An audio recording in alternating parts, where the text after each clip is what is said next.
वाणी के पावन नाम को याद करें। जय गुरुदेव,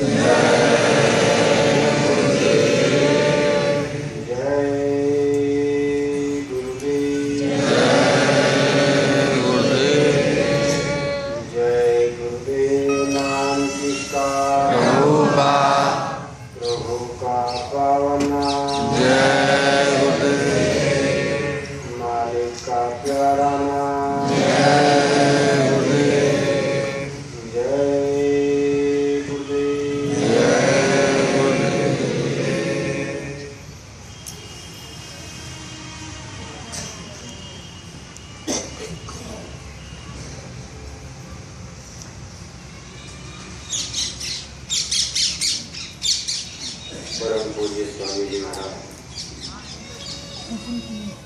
हमारे बीच में उपस्थित संगत के पुरोधा माननीय डॉक्टर मिश्रा साहब, सभी सम्मानित सत्संग धर्म प्रेमी भाई बहनों, प्यारे बच्चों, आज नए साल का पहला दिन है। आप अनेक प्रकार की आशाएं, आकांक्षाएं लेकर अपने प्यारे सदगुरु की दरगाह में तशरीफ लाए हैं। इस भोल भरम अज्ञान जड़ता के देश में, जिसको काल माया का देश कहा जाता है, यहाँ निश्चय ही कोई सुख नहीं है। जब से सुरतें आदि जीवात्माएं इस काल नगर में आई हैं और जब से सत्य की धार को छोड़ा है, न आज तक किसी को सुख मिला, न आगे किसी को सुख मिलने की इसमें कोई गुंजाइश है। जैसे बालू की दीवार होती है,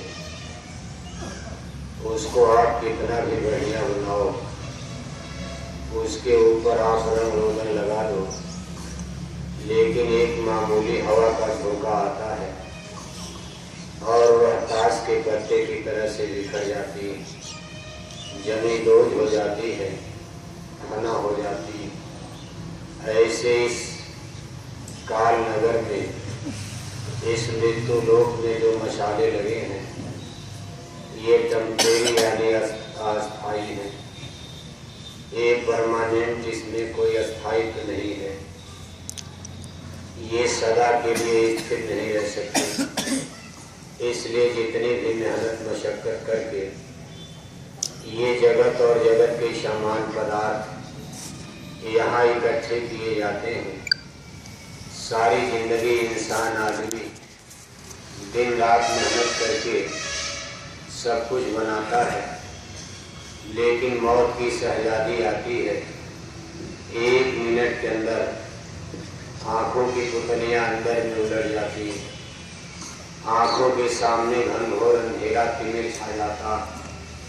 उसी घनघोर अंधेरे में सारा जगत और जगत के सारे सामान पदार्थ, सारे रिश्ते और नाते, सगे संबंधी ओझल हो जाते हैं और तब सामने दिखाई पड़ते हैं खुदा के फरिश्ते, मौत के सिपाही, जिनके रूप रंग चेहरे को, शकल और सूरत को देखकर बड़े बड़े राजे महाराजे बादशाह शहंशाह भी गड़गड़ गड़गड़ कांपने लगते हैं।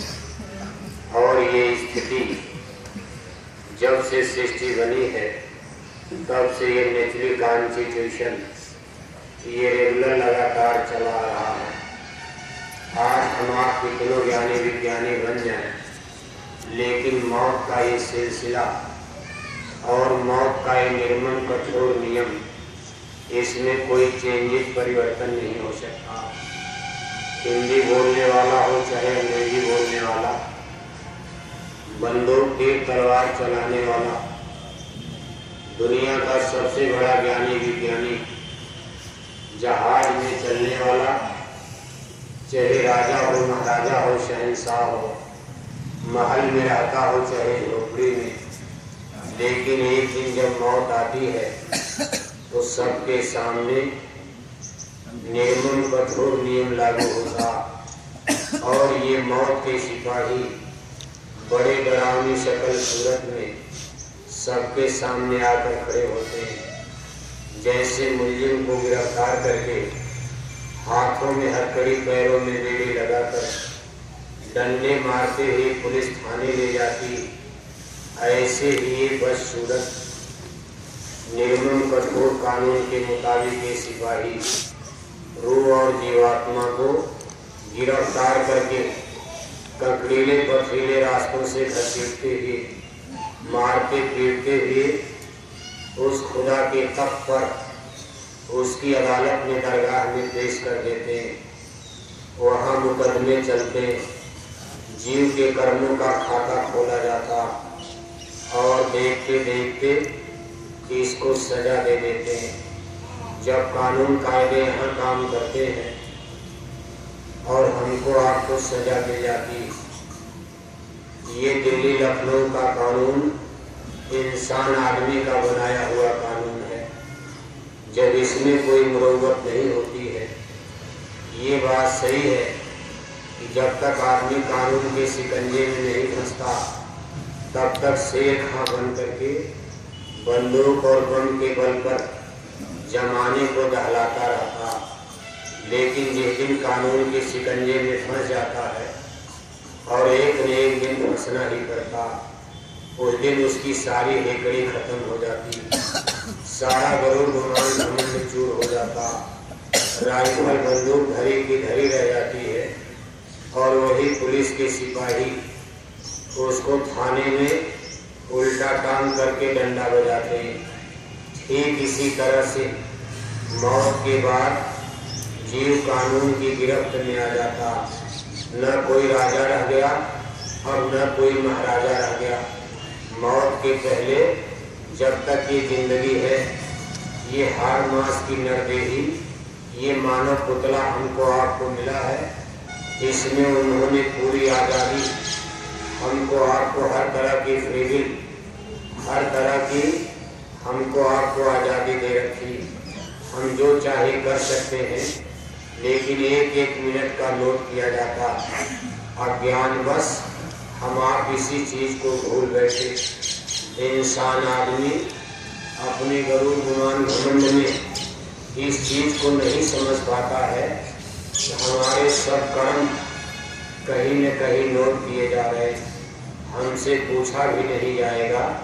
ऐसे ऐसे राडार, ऐसी ऐसी मशीनें उन्होंने लगा रखी, राम झरोखे बैठ के सब कर मुजरा ले, जाकी जैसी चाकरी ताको कैसा दे, करम प्रधान विश्व रच रखा, जो जस करी सो तस पंचा था, कर्म रेवाधिकारस्तो माँ फलेश कदाचन।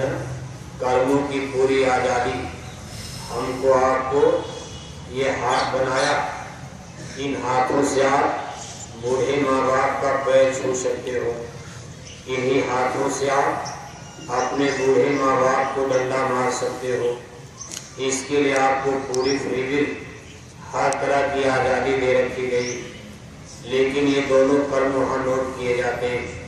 माँ बाप को डंडे मारने की क्या परिणाम और फल, और माँ बाप को उनको रोटी खिलाने का, उनकी टट्टी पेशाब उठाने का, उनके पैर छूने का क्या परिणाम, ये दोनों का अलग अलग भुगतान होता।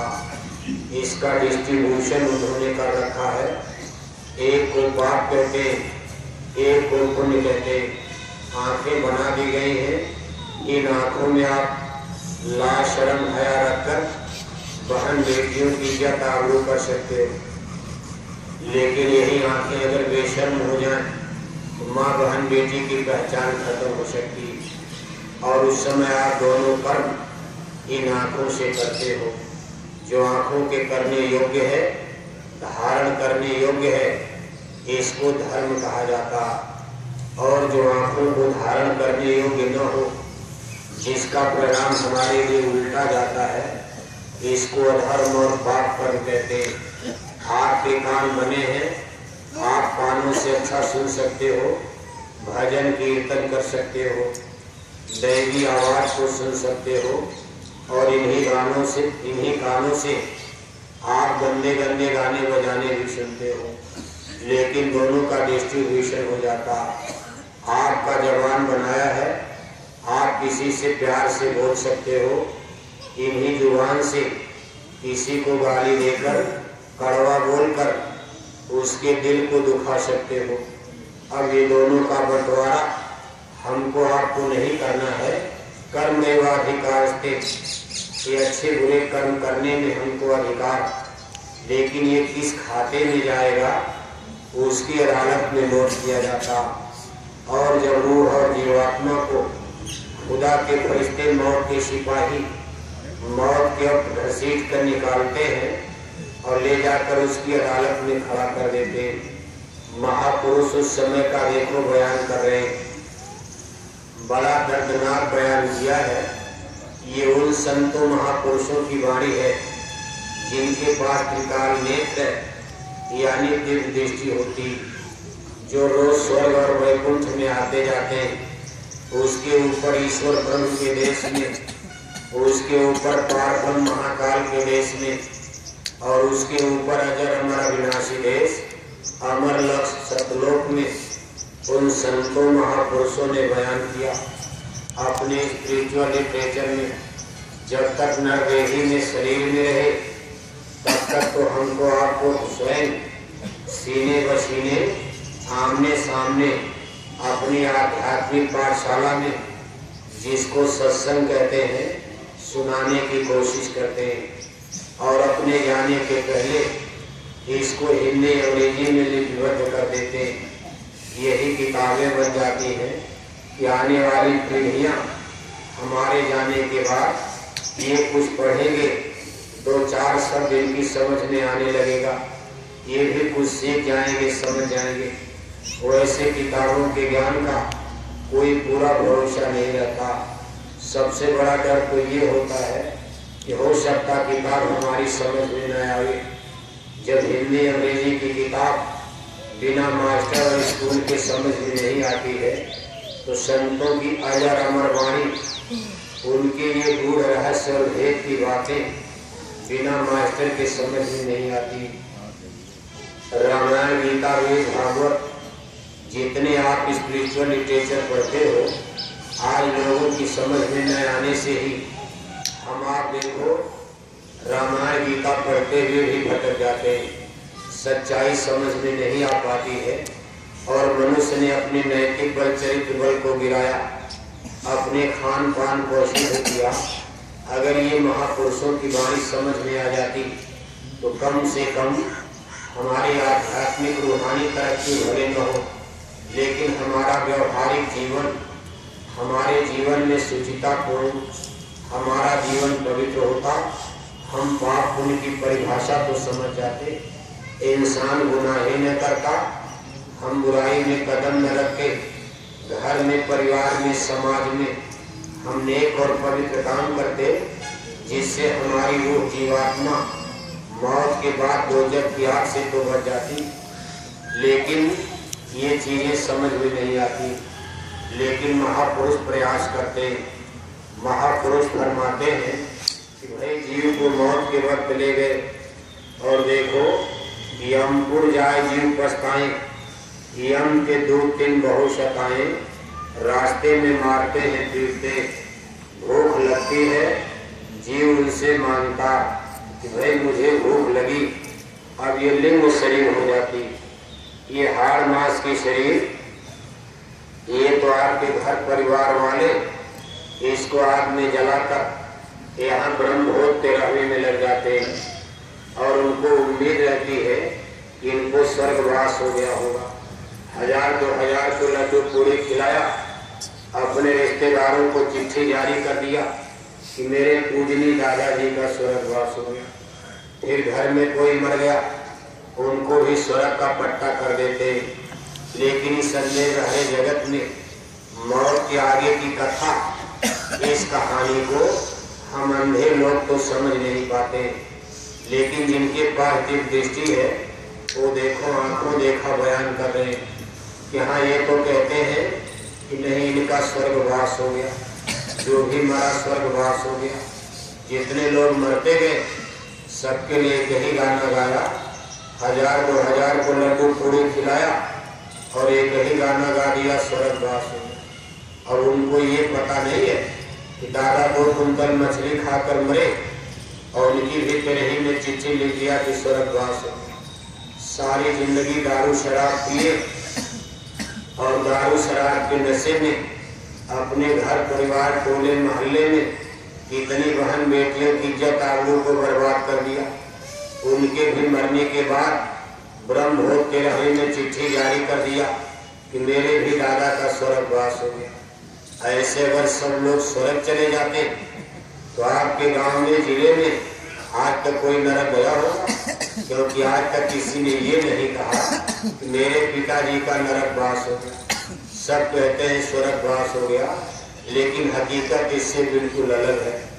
महापुरुष देख रहे कौन स्वर्ग जा रहा, कौन नरक जा रहा, कभी उनको ले गए और यमपुरी में मारते पीटते घसीटते लिंग शरीर में। शरीर कहीं अलग से नहीं, ये जीवात्मा 4 शरीर में बंद की गई। गगन मंडल में ले आए, कारण लोक में सबसे पहले इसको जो शरीर में डाला गया, जो कपड़ा इसको पहनाया गया, इसको कारण कपड़ा कहते हैं। ये 5 तत्वों का शब्द रस रूप स्पर्श गंध। उसके बाद इसको सूक्ष्म रूप में ले आए, वहाँ 9 तत्वों का शब्द स्पर्श रूप रस गंध है, मन बुद्धि चित्त अहंकार, ये चतुष्टंतःकरण जिसको सूक्ष्म लोग कहते हैं। यहाँ व्यापक ब्रह्म निरंजन यानी काल प्रभु का राज चलता, यही इनकी बैठक है। इनको हिंदू लोग ईश्वर, मुसलमान इनको खुदा कहते हैं, जैनी लोग तीर्थंकर, ईसाई लोग इन्हीं को गॉड कहते हैं। यही सारे मतों का अंत हो जाता। ईसा और मूसा, पैगंबर और औलिया, बड़े बड़े ऋषि मुनि ज्ञानी ध्यानी, इसके आगे भेद न पाया। सतगुरु बिन सब धोखा खाया, सदगुरु संत नहीं मिले, इसके आगे सारे मजहब बंद हो जाते। इन मजहबों की पहुंच, इनकी कहाँ तक पहुंच है, इससे आप अंदाजा लगाओ। संत मता है सबसे आगे, पर कोई जीव भाग्य से जाने, जिसके भाग्य में नसीब होता, जिसके जन्म जन्म के पुण्य उदय होते, उसी को ये संत मत का सरल सुगम रास्ता इस मानव नरदेही में प्राप्त होता। मानव आत्माओं में ही, गाय बैल कुत्ता बिल्ली में कोई भजन भक्ति पूजा उपासना नहीं। जब 4 खान 84 में भोग कर ये जीवात्मा मानव जोनी जन्म में आती, तभी ये चीजें नसीब होती है। इसीलिए बड़े भाग्य मानुष तन पावा, यह तन दुर्लभ तुमने पाया, जन्म कोटि भटका जब खाया। इसलिए मानव जन्म की महती महिमा, क्योंकि भाई इसी में कोई साधना उपासना पूजा पाठ, लेकिन संत मिल गए, सद्गुरु मिल गए, तब जीवन का बेड़ा पार हो जाता। सूरत के उद्धार का जब वक्त आता, तब जाकर संत सद्गुरु से मेल होता। पुण्य पुण्य भी मिले न क्षमता, इसलिए संत मता है सबसे आगे। कभी 3 लोग काल का खाना, चौथा लोग दयाल खाना, चौथा लोग अमर लोग सतलोक, जिसको दयाल देश कहते हैं। और ये 3 लोग काल का पसारा, लेकिन ये भेद संतों से मिलता। महापुरुष कहते हैं भाई अब देखो सूक्ष्म शरीर और उसके नीचे लिंग शरीर, जिसको अंडी लोग कहते हैं, लिंग लोग। यहाँ 17 तत्वों की शरीर, 10 इंद्रियां, 5 ज्ञान इंद्रियां, 5 कर्म इंद्रियां, चतुष्टंतःकरण मन बुद्धि चित्त अहंकार, 3 गुण सतोगुण रजोगुण तमोगुण, 5 ज्ञान इंद्रियां, 1 आंख, दूसरा कान, तीसरी ये नाक, चौथी ये त्वचा, और 5वां मुंह के अंदर जो जिह्वा यानी जबान, इसको कहते हैं ज्ञान इंद्रिय। ये सब चीजें थोड़ा बहुत आपको जानना चाहिए।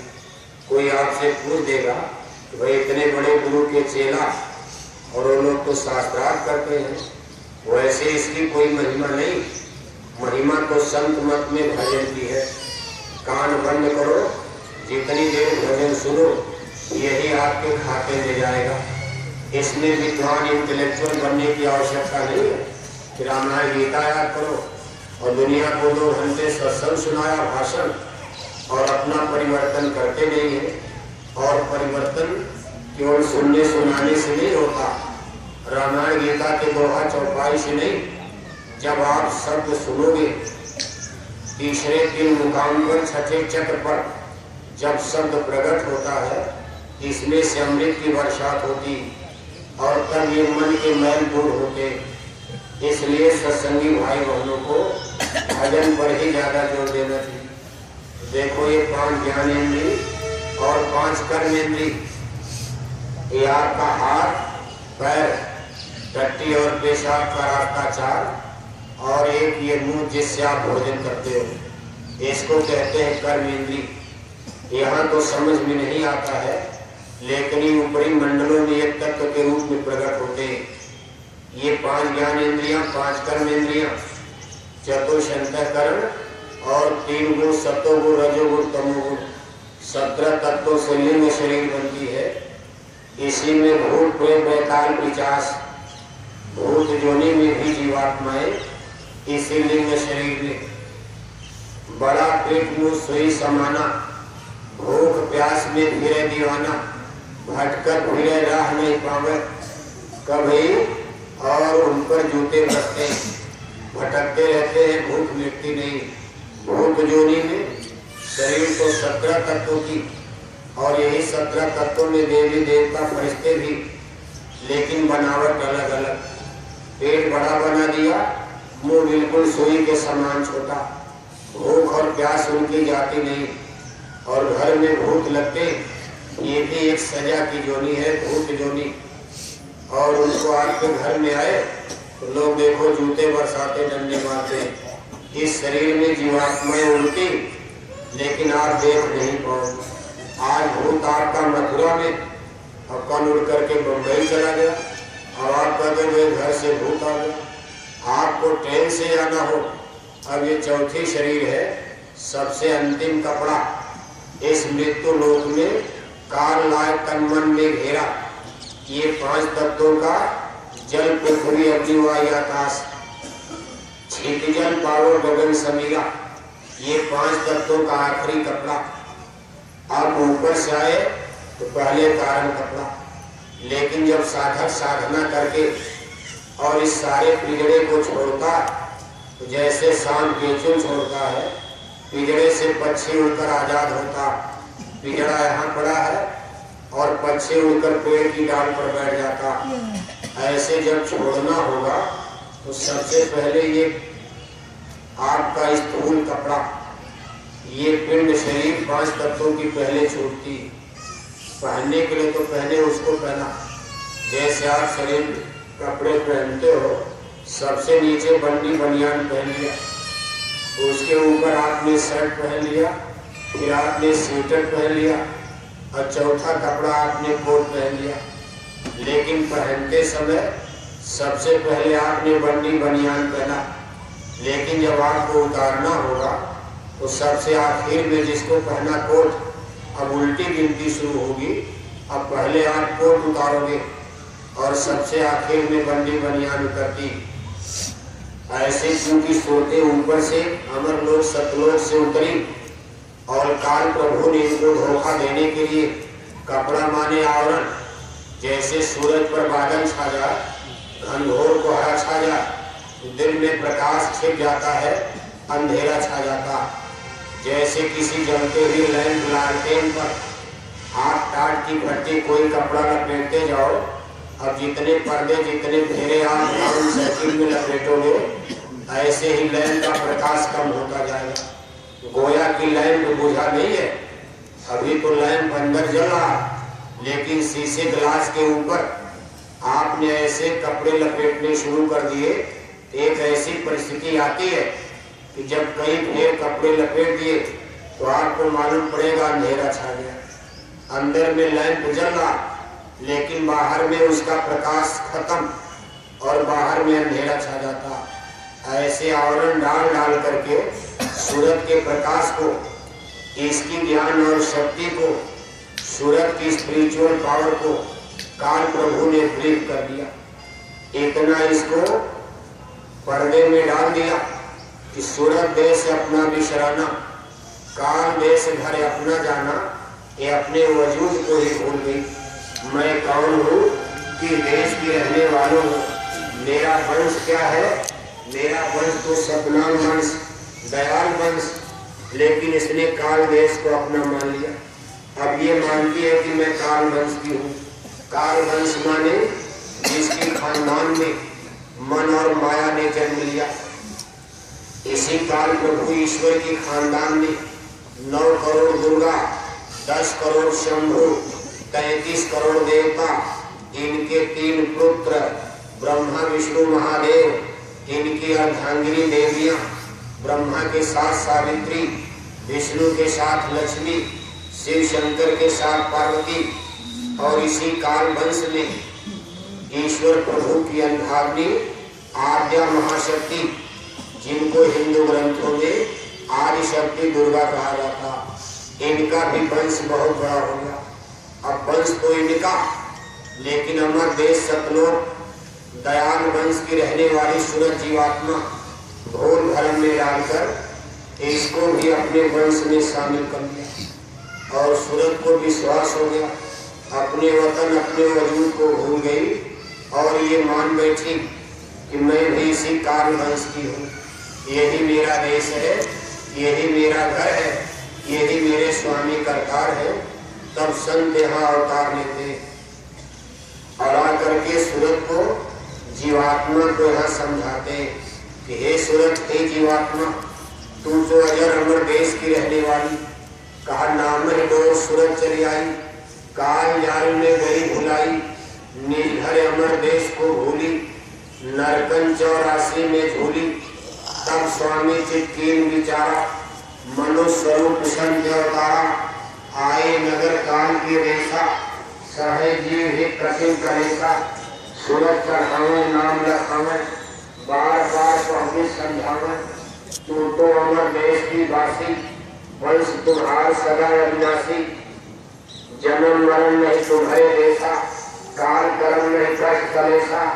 ये सूरत हे जीवात्मा, तू काल वंश की नहीं है, तू अमर देश की रहने वाली, तुम्हारा वंश सतनाम वंश, तुम्हारे स्वामी सतपुरुष भगवान, तुम्हारा निर्मल चैतन्य देश है, अमर लोक सतलोक। और इसी के लिए संत यहाँ अवतार लेते हैं। जब उन्होंने ये देखा, कभी ये जीवात्माएं भटक गई, कभी इनको नरकों की आग में जलाते, कुंभी नरक माहिदे होते, कष्ट पाए जीव अतिशय रोते, तप्त शिला कहने दिन जरई, ता ऊपर जीवन को धरई, अगिन खम्भ से पुल लेटावे, हाय हाय कर जीव चिल्लावे, क्या क्या कहो मुसीबत भारी, शर्पण माला गल में डाली।